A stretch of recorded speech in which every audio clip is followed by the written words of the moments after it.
Morning students, आज हम अंतरंग सहायक पुस्तक के अंतर्गत सूरदास का जीवन परिचय पढ़ेंगे और फिर सूरदास के पद जो हमारे सिलेबस में दिए हुए हैं उन्हें पढ़ेंगे। सूरदास जी का जन्म 1478 में हुआ। इनका जन्म स्थान रुनकता या रेणुका क्षेत्र को माना जाता है जो आगरा के या उत्तर प्रदेश में है। कुछ विद्वानों ने नई दिल्ली के पास सिही गांव को भी उनका जन्म स्थान माना है, अर्थात इनके जन्म के बारे में जो विद्वान हैं वह एक मत नहीं है। कुछ विद्वान तो कहते हैं कि इनका जन्म हुआ रेणुका में, लेकिन इसके साथ ही कुछ विद्वान कहते हैं कि इनका जन्म हुआ सिही में। सूरदास मथुरा और वृंदावन के बीच गऊ घाट पर रहते थे। वे बल्लभ आचार्य के शिष्य थे और पुष्टि मार्ग संप्रदाय के अष्टछाप कवियों में उनकी सर्वाधिक प्रसिद्धि है। सूरदास के संदर्भ में ऐसा माना जाता है कि सूरदास जो थे वे जन्म से ही अंधे थे, उन्हें कुछ दिखाई नहीं देता था, परंतु जितना मनोरम, जितना सुंदर प्रकृति का वर्णन या श्री कृष्ण की लीलाओं का जितना सुंदर वर्णन सूरदास जी ने किया है, उसे देखकर हमें लगता ही नहीं है कि कोई अंधा व्यक्ति ऐसा वर्णन कैसे कर सकता है, क्योंकि जो व्यक्ति देखेगा वही तो वर्णन कर सकता है। लेकिन जब वे जन्म से ही अंधे थे तो उन्होंने इतना सुंदर वर्णन किया कैसे? सूरदास सगुण उपासक कृष्ण भक्त। सगुण उपासक मतलब ईश्वर को मानने वाले।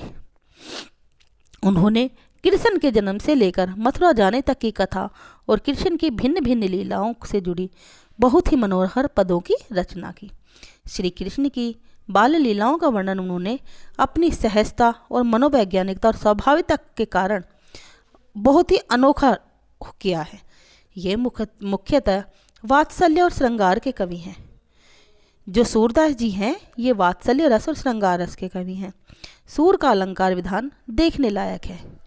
उसमें शब्द चित्र उपस्थित करने एवं प्रसंगों की वास्तविक अनुभूति कराने की श्रेष्ठ क्षमता है, अर्थात जो सूरदास जी हमारे सामने प्रस्तुत करते हैं चित्रों को, वे ऐसे लगते हैं जैसे वास्तव में अभी हमारे सामने घटित हो रही हैं घटनाएं। सूर ने अपने काव्य में अन्य कई अलंकारों के साथ साथ उन्होंने जो अलंकार अपने काव्य में प्रयुक्त किए हैं वे हैं उपमा, उत्प्रेक्षा, रूपक और कुश। रूपक का प्रयोग उन्होंने अपने अलंकारों में किया है। सूर की भाषा ब्रज भाषा, अर्थात सूरदास जो कविताएं लिखते हैं, जो रचनाएं या पद लिखते हैं, वे ब्रज भाषा के कवि हैं। साधारण बोलचाल की भाषा को परिष्कृत कर उन्होंने उसे साहित्यिक रूप प्रदान किया है। उनके काव्य में ब्रज भाषा का स्वाभाविक, सजीव और भावानुकूल प्रयोग हुआ है। सूर के सभी पद गेय हैं। गेय मतलब गाए जा सकते हैं। वे किसी न किसी राग पर आधारित हैं। उनके पदों में काव्य और संगीत का जबरदस्त संगम है, इसलिए सूर सागर को राग सागर भी कहा जाता है। गाए जाने के कारण कहा जाता है इसे राग सागर। सूर सारावली और साहित्य लहरी सूरदास की अन्य प्रमुख काव्य कृतियाँ हैं। पाठ्य पुस्तक में उनके 2 पद दिए गए हैं। अब हम सूरदास जी के पद पढ़ेंगे। पाठ का परिचय। पहले पद में श्री कृष्ण की बाल लीलाओं का वर्णन किया सूरदास ने। कब? जब खेल में श्री कृष्ण जो है सुदामा से हार जाते हैं तो उसका जो चित्र हमारे सामने उन्होंने प्रस्तुत किया हम उसे देखेंगे। दूसरे में गोपियाँ आपस में अपनी सखियों से कृष्ण की मुरली के प्रति जो है ईर्ष्या भाव रखते हैं, जलन का भाव रखती हैं। उससे कृष्ण के प्रति उनका जो प्रेम है वह प्रकट होता है। मुरली कृष्ण के नज़दीक नहीं है, वह जैसा चाहती है वैसा ही कृष्ण को नचाते। मतलब मुरली ही सिर्फ उनके पास ही नहीं है, बल्कि जैसा मुरली का मन करता है वह श्री कृष्ण से वैसा ही सब कुछ करवाती है। इस तरह एक तो वह उनकी आत्मीय बन बैठी है और दूसरे वह गोपियों को कृष्ण का कोप का भाजन भी बनवाती, कोप का क्रोध का भाजन। इस पद में गोपियों का मुरली के प्रति ईर्ष्या भाव या जलन का भाव प्रकट हुआ है। अब पहला पद पढ़ेंगे बच्चों हम, वह है खेलन में को काको गुसैया, हरिहारे जीते श्री दामा, बरबस ही कत करत रसैया। रसैया क्रोध करना।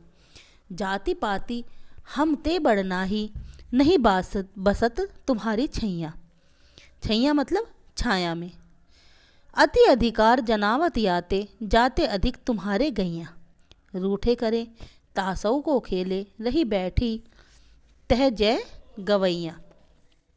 सूरदास प्रभु खेलियो चाहत, दाऊ दियो करी नंद दुहैया।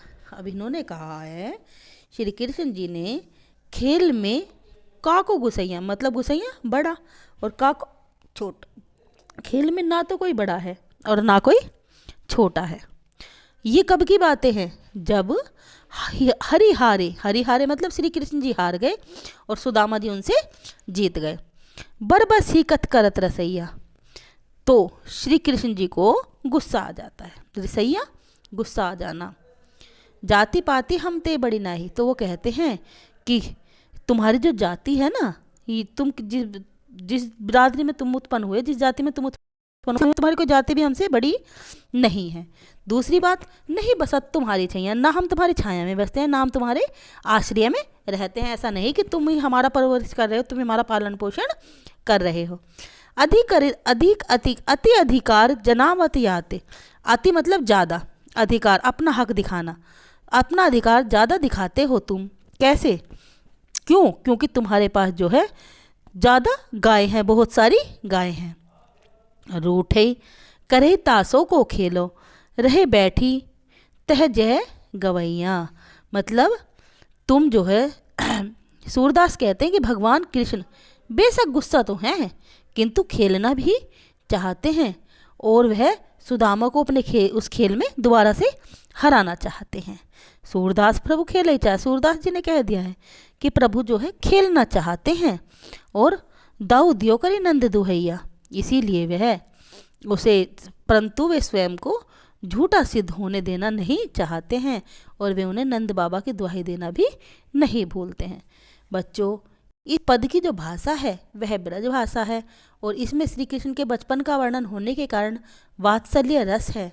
हरिहारे में अनुप्रास अलंकार है क्योंकि है वर्ण की 2 बार आवृत्ति हो गई है।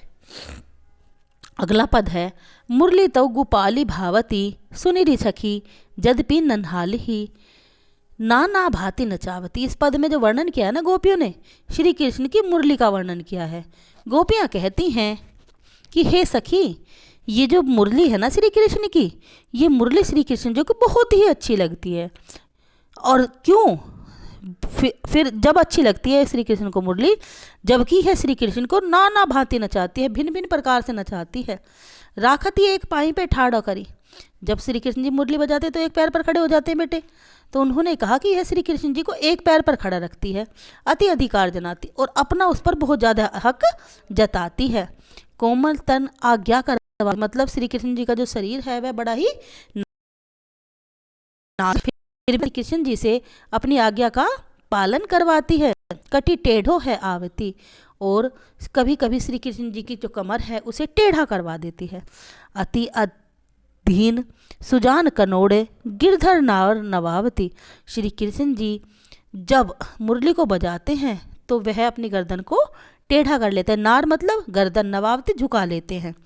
आपुनो पोढ़ी अधर सज्जा कर पल्लव पलुटावती, और क्या करती है श्री कृष्ण जी जब उसे अपने हाथों में पकड़ लेते हैं, हाथों में धारण कर लेते हैं, तो फिर वह मुरली उनसे गर्दन झुका लेने को कहती है। मुरली बजाने के कारण श्री कृष्ण जी के जो भौएं हैं ना, श्री कृष्ण जी की जो आंखें हैं वह भी टेढ़ी हो गई हैं। भ्रकुटी कुटिल नैन नासापुट, हम पर कोप करवाती। अब क्या करती है ये मुरली सखियाँ, सो कहती हैं आपस में बातें करती हुई कि जब मुरली है ना बेटे, वो कहती हैं गोपियाँ श्री कृष्ण जी के बारे में कि ये है ना सखियों, ये क्या करती है, जब श्री कृष्ण जी मुरली बजाते हैं तो वो गर्दन टेढ़ी कर लेते हैं, उससे उनकी जो भिरकुटी हैं, जो भौएं हैं वह टेढ़ी हो जाती हैं, उनकी नाक भी टेढ़ी हो जाती है। और फिर क्या करते हैं वो श्री कृष्ण जी, उस समय हम पर क्रोध करते हैं। सूर प्रसन्न जानी एको छिन धरते शीस डुलवावती।